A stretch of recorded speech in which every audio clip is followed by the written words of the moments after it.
Hello to all my students. So today's topic is set. First of all, what is the meaning of set?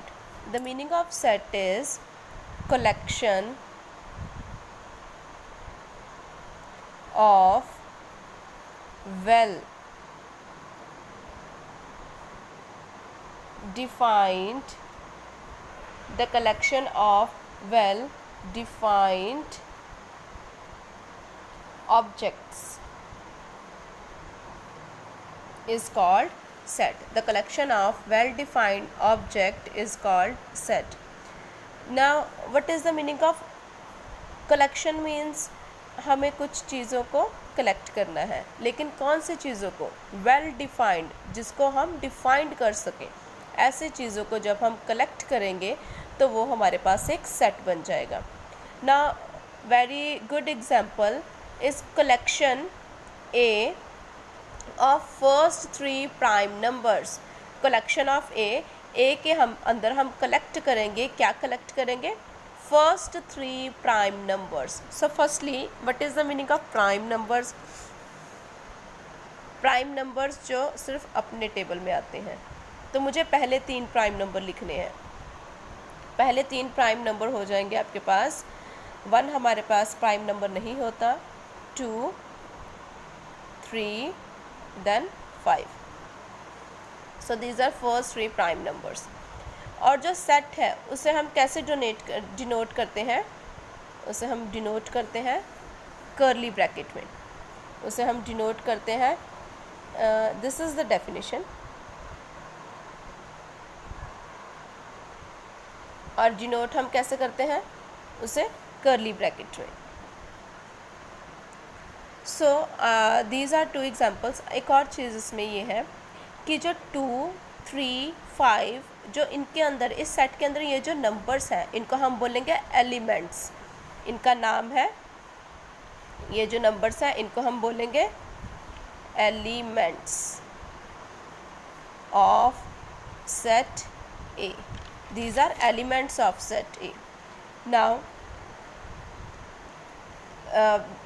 we will tell whether it is a set or not. First is collection of 4 days of a week.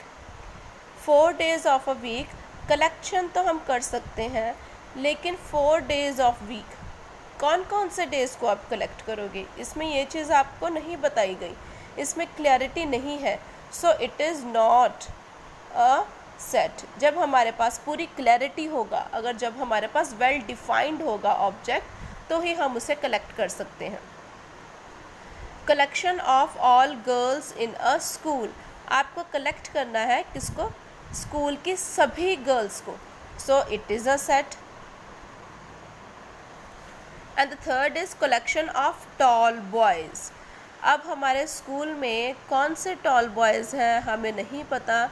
Toll boys तो पता है, लेकिन उसकी minimum height वो well defined नहीं है. हम toll को वेल डिफाइंड नहीं कर सकते. तो this is not a set. Yes, we can make it set. How we will make it set? अगर हम बोलेंगे collection of boys whose height more than 145 centimeter, then we can write the name of the boys in set. Then only it will become a set.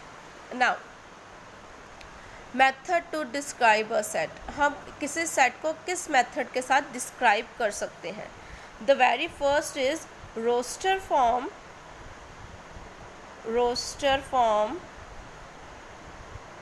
और roster method,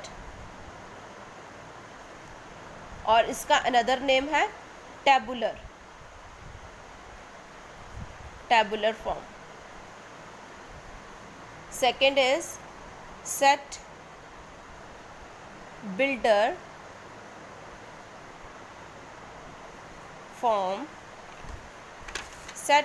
form.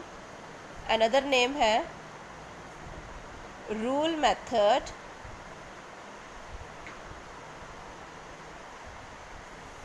And the third one is description description method. Now example of roster method. roster method का अगर हम example देखेंगे तो इसमें हमारे पास है set of even numbers between 2 and 9. तो roster फॉर्म को हम लिखेंगे set कौन से नंबर्स, इवन नंबर्स जो 2 के टेबल में आते हैं और वो किन के बीच के होने चाहिए, 2 और 9. वी विल नॉट ऐड 2 क्योंकि बिटवीन लिखा है, 2 और 9 के बीच वाले नंबर्स आपको सेलेक्ट करने हैं. 4, 6, 8, यस लास्ट इज 8. और ये डिस्क्रिप्शन फॉर्म मेरे पास एक सेट है 1 2 3 4 5 6. इसको मैं कैसे डिस्क्राइब करूँगी सेट बिल्डर फॉर्म में, इसको मैं कैसे रूल मेथड या फिर डिस्क्रिप्शन मेथड में इसे कैसे लिखा जाएगा. तो हम लिखेंगे curly bracket x then 2 dots, we will call it such that it is a set of x such that x belongs to natural number. ये हमारे पास क्या है, natural number. x belongs to natural number. लेकिन जो natural number है वो पूरी counting होती है, तो आपको ये ज़रूर बताना है कि इस सेट में हमने कितने नेचुरल नंबर लिए हैं. तो कॉमा डाल के आप लिखोगे x is less than 7. x is less than 7.